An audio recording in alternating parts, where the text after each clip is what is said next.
Malam ini kita melanjutkan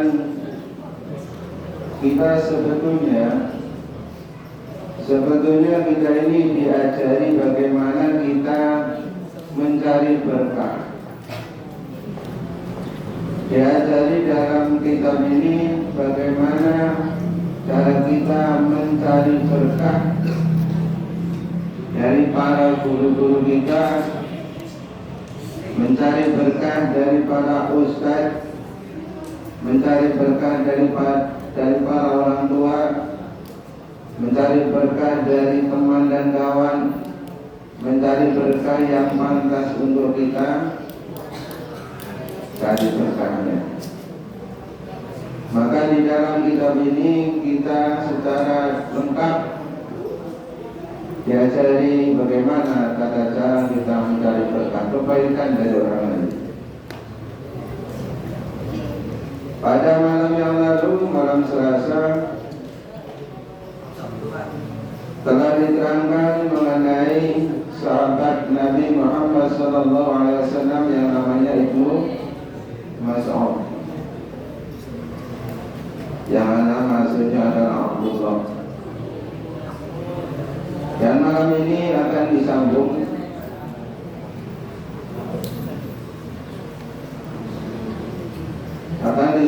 kehidupan Ibnu Mas'ud selama Ibnu Mas'ud menjadi sahabatnya Nabi, selama Ibnu Mas'ud memeluk agamanya Nabi, masuk Islam. Mulai sejak itu Ibnu Mas'ud ini selalu mencari berkah, mencari kebaikan kepada diri Rasulullah Sallallahu Alaihi Wasallam. Kemanapun beliau, kemanapun Rasulullah, keadaan apapun Rasulullah, Ibnu Mas'ud selalu ada dan selalu menyertainya. Tujuan apapun Ibnu Mas'ud selalu menyertai Rasulullah, mencari berkahnya Rasulullah, mencari kebaikan yang ada dalam diri Nabi Muhammad SAW. Tidak ada tujuan yang lain.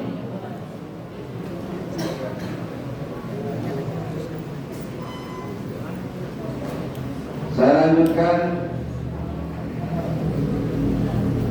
Kita sambung flashback ke belakang. Dua betisnya Ibnu Mas'ud bila ditimbang itu beratnya mengalahkan gunung.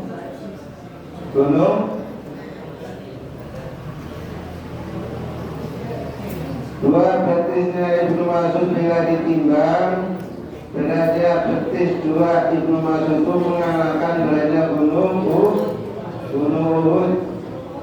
Makanya nyatakan ngaji itu nyatat.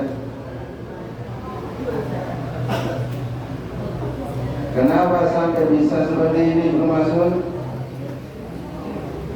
Diceritakan kelanjutannya. Perhatikan, simak, resapi, dan nanti kalau sudah kamu memahami langsung catat. Ini kita diajarkan mencari berkah. Wayang silan melaku sopo Ibnu Mas'ud mahu nyertani kanjeng Nabi. Wa amamahu lan ono ngarepe kanjeng Nabi bil asa kelawan nganggo tekan. Ibnu Mas'ud ketika berjalan bersama-sama kanjeng Nabi itu selalu berada di depannya kanjeng Nabi. Selalu berada di depan sambil memegang tekan, sambil memegang tongkat.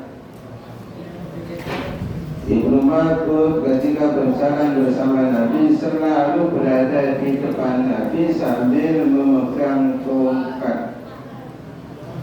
Kenapa Ibnu Mas'ud tidak ada di belakang Nabi? Kenapa harus di depan Nabi? Barangkali Nabi membutuhkan apa?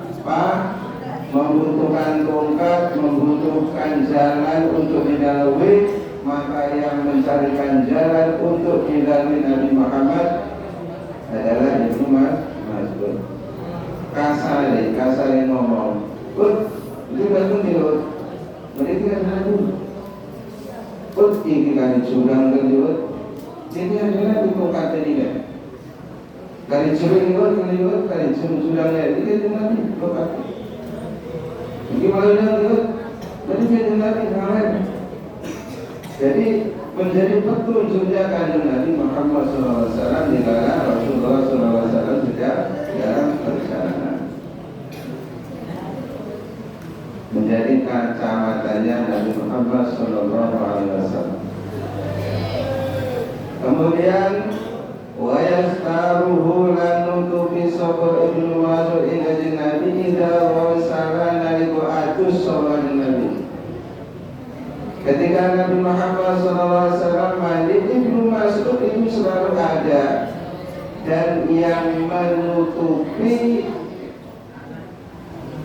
ketika Nabi Muhammad SAW mandi. Jangan sampai kelihatan orang lain, jangan sampai manusia yang lain, sahabat-sahabat yang lain, siapapun di antara para sahabat yang tahu bahwa Rasulullah mandi dan ketahuan tubuhnya Nabi yang begitu indah. Jangan sampai tubuh kanjeng Nabi ketika mandi dilihat, diketahui oleh orang lain. Makanya Ibnu Mas'ud ketika Nabi mandi selalu menutupi dari penglihatan siapapun, termasuk dari penglihatan sahabat-sahabatnya sendiri. Bagaimana? Nabi Muhammad ketika berjalan, Ibnu Mas'ud selalu ada di depan sambil bertongkat sebagai penunjuk jalannya Nabi. Kemudian ketika Nabi Muhammad mandi, Ibnu Mas'ud selalu menutupi, jangan sampai orang lain melihat tubuh Nabi yang sedang mandi.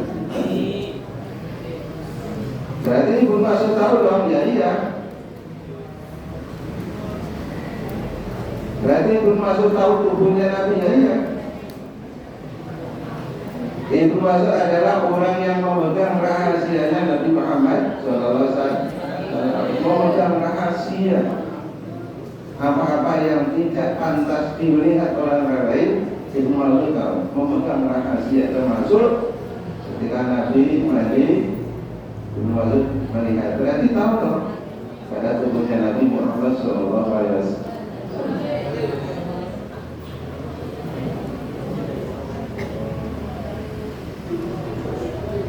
Kemudian keutamaan Ibnu Mas'ud mencari berkah kepada Rasulullah wa yuqiduhu lan buka sapa kanjeng Nabi sapa Ibnu Mas'ud kanjeng Nabi tidak nama nalika turu sapa kanjeng Nabi.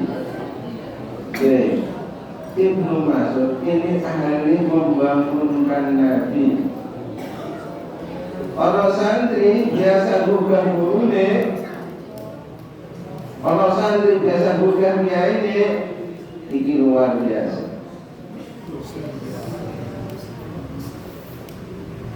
Kalau santri tabarukan yang gurune, selalu bukan gurune. Ketika istiqomah melaksanakan kegiatan rutin, santri kok bukan meninggalkan gurune, ini santri kang luar biasa, barokah melimpah-limpah. Seperti yang dilakukan Ibnu Mas'ud. Ketika Nabi waktunya bangun, Ibnu Mas'ud pasti membangunkannya. Ketika waktunya sholat subuh, Ibnu Mas'ud membangunkannya. Ketika waktunya jamaah sholat zuhur, asar, maghrib, dan lain sebagainya, ketika Nabi Muhammad SAW tidur, waktunya kegiatan, waktunya ngaji, Ibnu Mas'ud selalu standby untuk membangunkan Nabi Muhammad SAW. Jadi Rasulullah tidak pernah terlewat. Rasulullah tidak pernah terlewat, tidak pernah kaset. Wah, ini jamaah kaset karena gurunya masih tidur. Misalnya jamaah kaset karena Nabi Muhammad tertidur. Enggak apa-apa, karena sudah ada bagian yang membangun kajian. Yaitu siapa? Abdullah bin Mas'ud.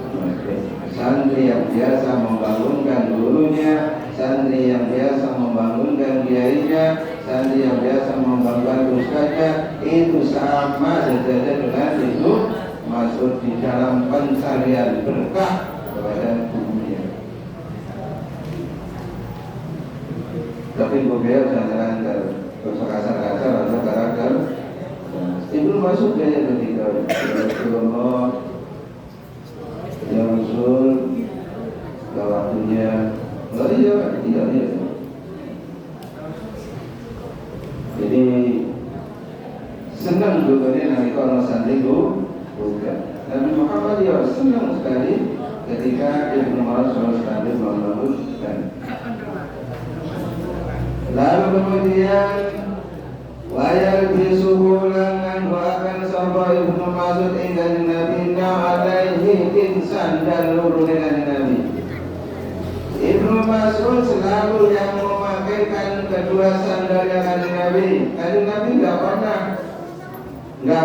bisa sandal, nggak pernah. Pasti Ibnu Mas'ud memakaikan dua sandal Nabi. Dari tangan kanannya dulu dimasukkan sandalnya, dan kaki kanannya dulu, kemudian kaki kirinya kanjeng Nabi. Nabi nggak pernah memakai sendiri sandal. Selalu yang memakaikan sandal kedua sandal Nabi adalah Ibnu Mas'ud. Ini orang sandal yang tinggal.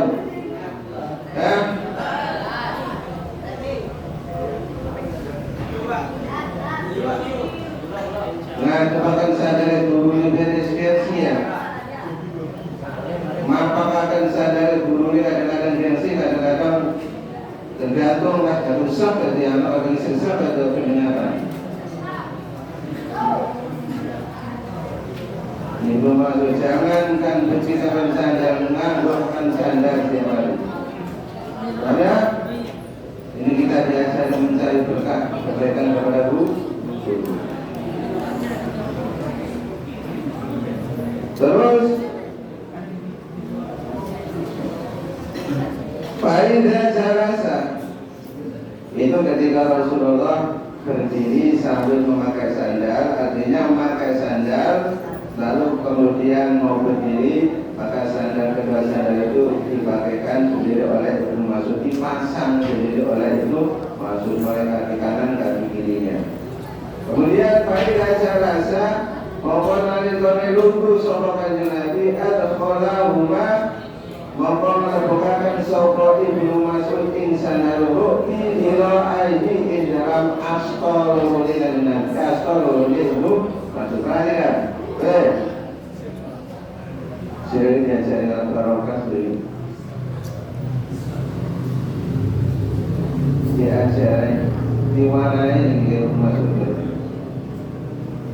Ketika Nabi mau berdiri, sandalnya yang memakaikan Ibnu Mas'ud. Ketika Rasulullah duduk,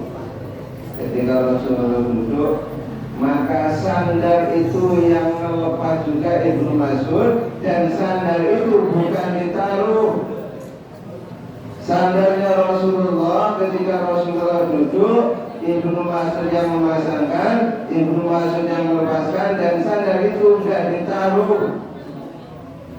Sandal kanjeng Nabi sing dijelek tapi dilebokkan di tangannya, dicekal. Sandal kanjeng Nabi ketika Rasulullah duduk, kemudian kumpul sama sahabat ngaji segala macam, sandal kanjeng Nabi dua sandal dicekal Ibnu Mas'ud. Kalau sampai hilang, kalau sampai kanjeng Nabi bingung, dicekal sandalnya, dipeluk sandalnya. Sandal kanjeng Nabi dipeluk. Ketika kanjeng Nabi sudah selesai ngaji, pulang, sandal lalu dipakaikan lagi oleh Ibnu Mas'ud. Terus begitu sampai Ibnu Mas'ud meninggal dunia. Barokahnya luar biasa. Barokahnya luar biasa. Makanya kembali Ibnu Mas'ud ini kalau ditiman seperti apa kembali daripada gunung barokahnya berbeda. Masalahnya cara mencari kebaikan barokahnya Rasulullah sangat luar biasa, dan itu sulit dilakukan ditiru oleh siapapun. Sampai detik ini sulit dilakukan ditiru oleh orang zaman Nabi.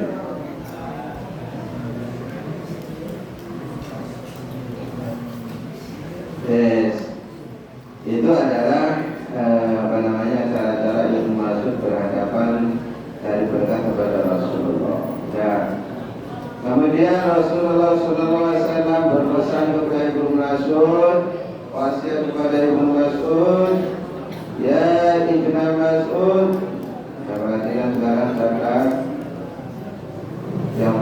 antara pencarian berkah tadi kamu tulis, kamu praktekkan di antaranya. Nah, misalkan semuanya nggak bisa kamu praktekkan, sebisa kamu, semampu kamu, mana yang kamu praktekkan terhadap guru-guru kalian, mana yang kamu sanggup mempraktekkan semampunya. Cuma jangan mandi yang ditutup, gak usah punya kamar sendiri. Ya. Rasulullah SAW berpesan kepada Ibnu Mas'ud, ya Ibnu Mas'ud, Ibnu Mas'ud, juru suka utawi nunggu tauhid sa'atan ing dalam sak jam. Dari Nabi yang Ibnu Mas'ud, Ibnu Mas'ud, Abdullah, lungguh saja, lungguh kecil saja. Ya, dikala Rasulullah mengisi pengajian, Ibnu Mas'ud itu pasti ada di hadapan Nabi, duduk singgah, diam, tinggal singgah.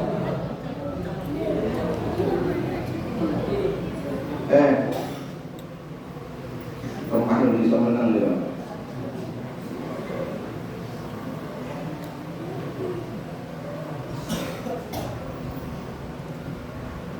Ketika Rasulullah SAW ngaji seperti ini, Ibnu Mas'ud pasti duduk di hadapan Nabi, dekat dengan Nabi.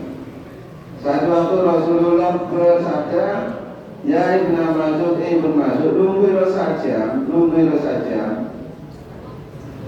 Lailan kana onaron, ketika duduk satu jam malam maupun siang maupun malam.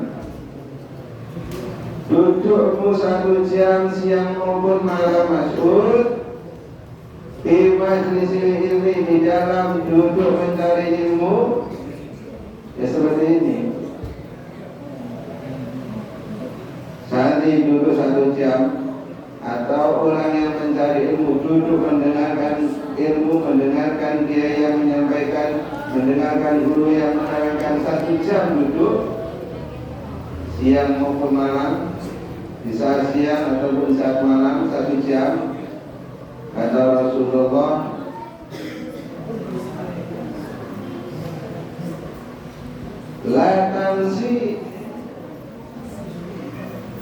la tamasu uron nyekel siraun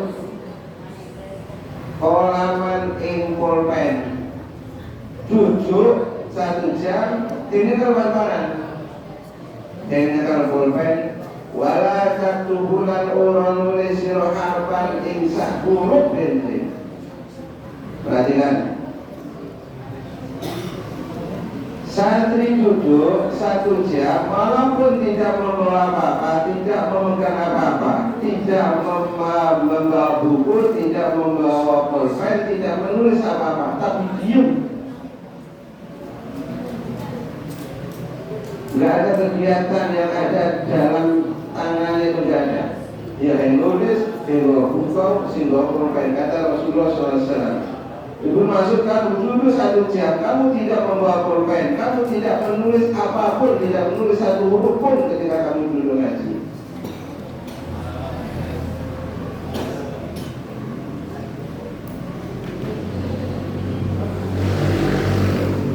Ibu khairun luwih bagus maka kadhe sira min idki alfi rokobatin dibanding merdekakan 1000 bujang.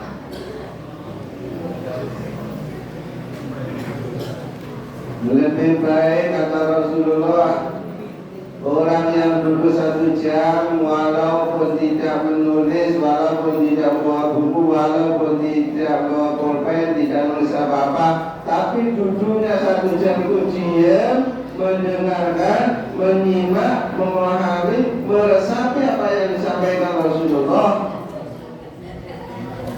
memahami apa yang disampaikan guru 1 jam.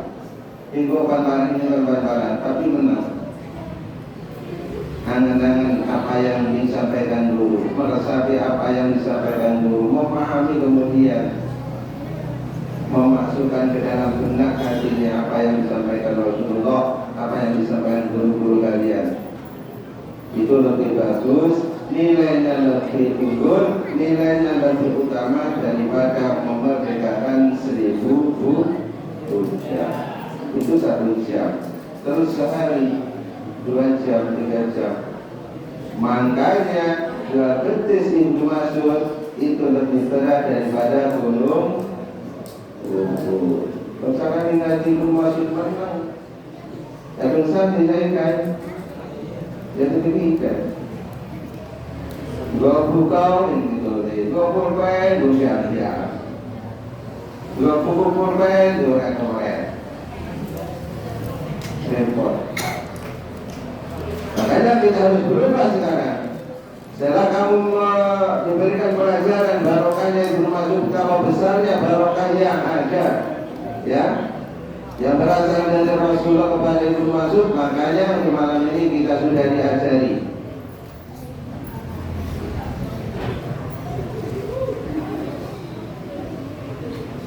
Kemudian itu apa sama? Dulu 1 jam walaupun tidak membawa pulpen, tidak membawa buku, tidak menulis apa-apa, dulu 1 jam tapi diam dulunya, mendengarkan dulunya, nyimak dulunya, meresapi dulunya, itu lebih baik daripada memerdekakan 1000 budak. Pertama, minggu depan dipraktekkan menang.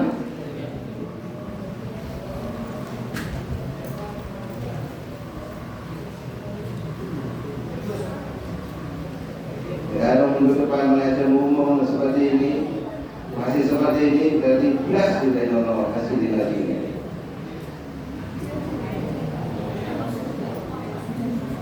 Pertama.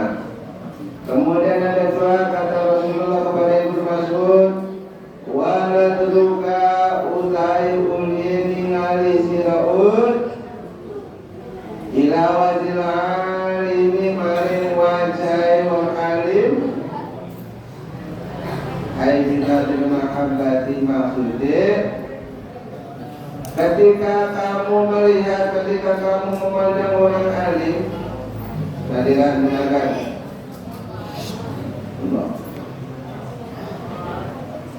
Open yang ada di bunter, open yang ada di otak, selama-lamanya otak. Open kalau sudah jauh dari kebenaran, open kalau sudah ditutup dari kebenaran, selama-lamanya akan tertutup.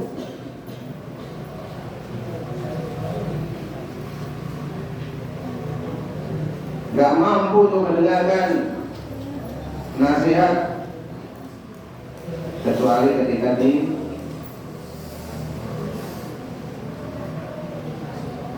dihukum keras, kecuali.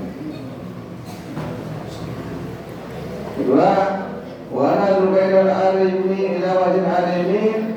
Ibnu Mas'ud, ketika kamu memandang orang alim dengan pandangan sayang, melihat orang alim dengan pandangan hormat, bukan memandang benci, bukan memandang enak, ya. Kadang-kadang orang yang awam juga memandang Al-Quran itu memandang ustaz enak, ya.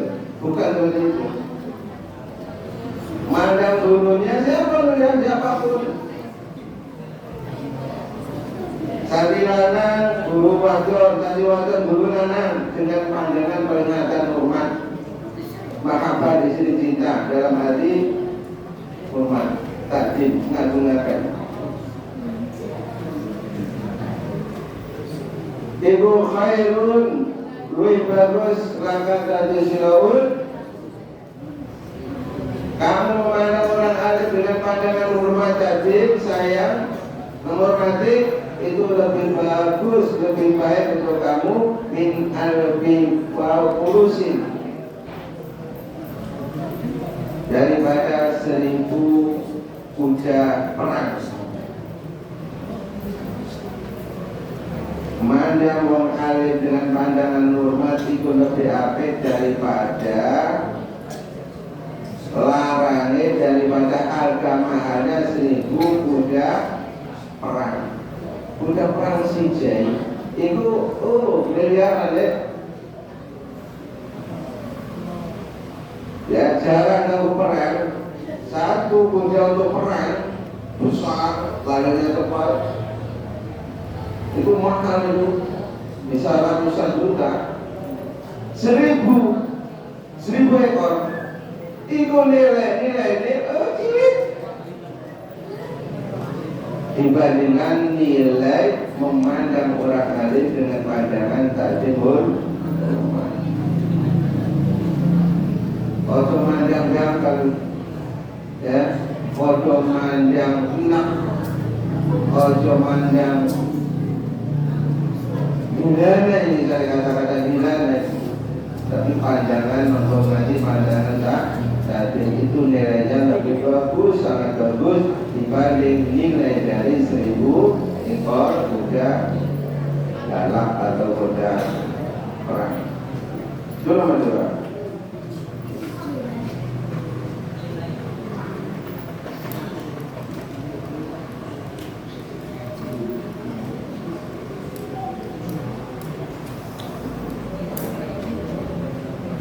Kemudian ketiga, wasalamu ka utai uluk salami baud. Ini siapa yang bilang? Dengar kepada siapa? Ibnu Mas'ud. Kanjeng Nabi bilang kepada Ibnu Mas'ud, wasalamu ka utai uluk salami baud. Assalamualaikum alal alimi ingatasi wong alim. Kalian ketemu guru, kalian ketemu orang alim, kalian ketemu orang yang memang kamu tahu itu orang alim, kemudian kamu bersalam, assalamualaikum Pak Yai, assalamualaikum Pak Ustaz, assalamualaikum Mbak, assalamualaikum nih. Satu kali salaman. Ibu khairul wa bagus lakakan disiraul min ibadati al-bisanatin, ketimbang surah ibadah saya tahu. Memberikan salam satu kali kepada orang alim, kepada kiai, kepada ustaz itu nilainya lebih baik daripada melakukan ibadah 1000 tahun. 1000 tahun. Itu nilainya masih kecil, masih kalah dengan memberikan satu kali salam kepada orang alim. Assalamualaikum Pak Yai, assalamualaikum Pak Ustaz. Ojo goodbye, ojo good night, ojo good morning. Satu guru ni good morning. Terima kasih. Assalamualaikum. Waalaikumsalam. Ini contohnya ya. Assalamualaikum. Itu nomor 3 ya. Nah, itu ya.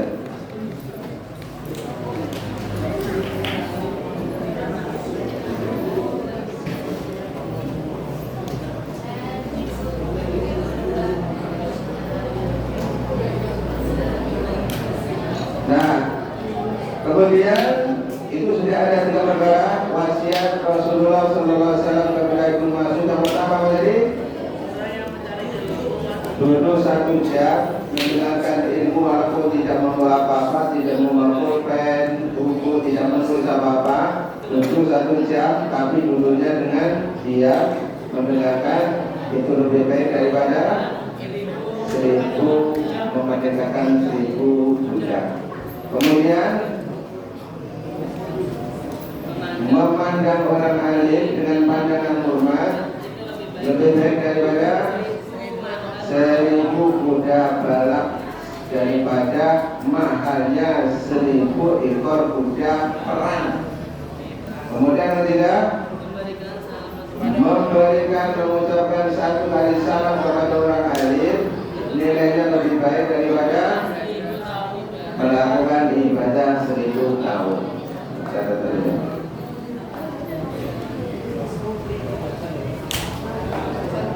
Nah, ini hadis ini diterangkan oleh Al-Hafidz Al-Munzir fi Duratil Yatiyah. Ya, jadi hadis ini diterangkan di dalam kitab Duratul Yatimah. Kemudian hadis datang dari Umar bin Khattab. Awas, hadis kata Umar bin Khattab masih berkenaan dengan cara mencari ilmu, masih berkenaan dengan masalah ilmu dan masalah cara mencari ilmu. Ayo yang nulis. Wa'an Ibni Umar bin Khattab, diceritakan dari Umar bin Khattab. Umar bin Khattab ini siapa? Sahabat Nabi yang berapa? Yang pertama siapa? Umar bin Abu Bakar. Kemudian kedua Umar. Nomor 3 Umar. Nomor 4 Ali bin Abi Thalib. Ali itu siapanya Nabi? Ali itu siapanya Nabi? Keponakan sekaligus menantunya Nabi Muhammad SAW. Nah, diceritakan oleh Umar bin Khattab, perhatikan, sampai itu terus sopain sun. Jadi Ibnu Umar itu telah mendengar apa yang telah disampaikan oleh Nabi Muhammad SAW. Ibnu Umar pernah ngomong karena Nabi ngomong. Dia dulu ngomongkan Nabi di mana? Karena Nabi ngomongkan jajan ini didengar oleh Umar. Karena Nabi ngomong, man masya ila halqati alimin, man sapane wong masya akan melaku sapa wong ila halqati alimin, maring perluane wong alim. Karena mongko iku lawan iman iku liqatwatin kelawan saben-saben sak langkah sajakah apa mi adu hasanatin 100 kebagusan. Perhatikan, Rasulullah SAW pernah berkata, pernah bersabda, dan ini didengar langsung oleh Umar bin Khattab, yang artinya, barang siapa yang berjalan menuju tempat pengajian, barang siapa yang berjalan mulai dari kamar masing-masing datang ke musola untuk pengajian,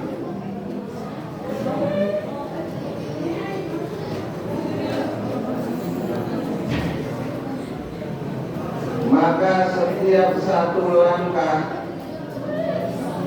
ketika mulai dari kamar sampai ke musola tempat pengajian, dimanapun itu pokoknya melangkah berjalan menuju ke tempat pengajian. Kalau di sini tempat pengajian itu di musola. Jadi langsung lahir ibaratkan santri. Barang siapa santri kalian santri dan wadon melangkah menuju ke tempat pengajian musola, setiap langkah kalian, setiap satu langkah kalian, setiap sajadah, misalkan mulai kamar kalian 100 langkah, 150 langkah sampai di musola ke kamar dedek, maka setiap satu langkah itu ya diberi kebaikan oleh Allah 100. Diberi kebaikan oleh Allah 100. Nah, kebaikan itu berupa apa sih? Kebaikan diberikan kebaikan 100 setiap satu langkah. Kebaikan itu macam-macam. Bisa ilmu kalian barokah, bisa ilmu kalian itu manfaat, bisa kalian itu menjadi orang yang dimuliakan, bisa menjadi kalian itu orang sukses dunia akhirat. Kebaikan itu bisa di dunia, bisa di akhirat. Bisa kalian itu langsung menjadi ahli surga. Bisa kalian itu langsung melalui bidadari anak dan bidadari di surga. Kebaikan itu macam-macam. 100 kali kebaikan, 100 kebaikan tiap satu langkah. Apa tadi? Berjalan menuju tempat pengajian, maka setiap satu langkah Allah berikan 100 kebaikan. 100 langkah berarti berapa? 1000 kebaikan. Ya, kebaikan itu ya bisa dia yang sudah saya terangkan dari yes. Dan kemudian ini siapa yang bilang kajian Nabi didengar oleh Umar bin Khattab. Catat itu.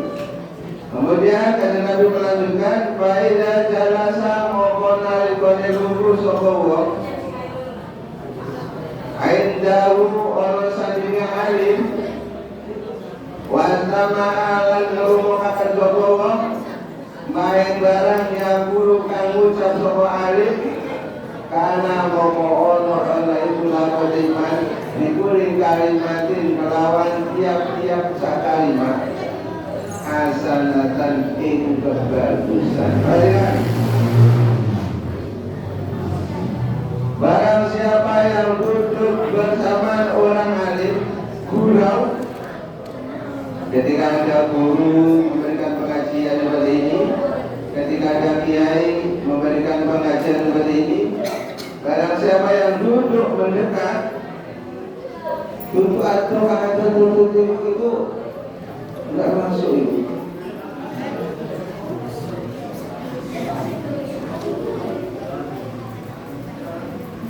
Kata Nabi, fa'idah jalasa indahu, barang siapa yang duduk di samping guru, di samping orang alim, bukan yang jauh-jauh, bukan. Kang marah dan guru, kang marah yang orang ngaji. Berusaha marah, umpamanya nggak ada tempat dekat kepada guru, ya berarti itu udah tempatnya. Bila ada, ya masuk. Bila nggak ada, ya itu tempatnya. Tidak sengaja menjauh, tapi sengaja untuk mendekat. Berhubung nggak ada di situ, udah jauh. Berarti itu juga tempat kamu. Duduk di samping orang alim, kemudian mendengarkan apa yang disampaikan guru, apa yang disampaikan orang alim tersebut, maka setiap satu huruf yang keluar dari mulutnya orang alim itu, maka setiap kalimat, setiap kata yang keluar dari mulutnya orang alim yang didengarkan itu, maka orang yang duduk di sampingnya ini mendapat berapa kan? Satu kebaikan.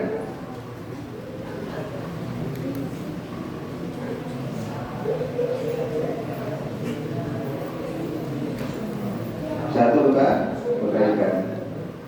Satu kata yang keluar dari mulut orang yang alim, dari mulut orang yang memberikan pelajaran, satu kata, misalnya kayak ngomong kata, satu kata, berapa juta, berapa ribu yang keluar. Setiap satu kata yang keluar dari mulut orang alim yang memberikan pelajaran, kamu duduk, setiap kata yang keluar itu kamu mendapatkan satu kebaikan. Terus berapa ribu kata yang sudah keluar. Nah itu kalau duduknya memang duduk niatnya ngajai. Kalau nungguin niat sangkuan, niat ngisi waktu, ya dapat apa-apa. Makanya berat niat itu butuh ditotot terlebih dahulu ketika kamu mau melakukan kegiatan apa.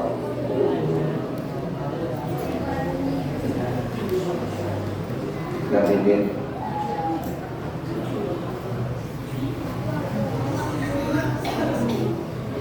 Kata Darul Nawawi, dan ini telah juga disebutkan oleh Imam Nawawi di Riyadhus Shalihin, di dalam kitab Riyadhus Shalihin. Allah a'lam bishawab.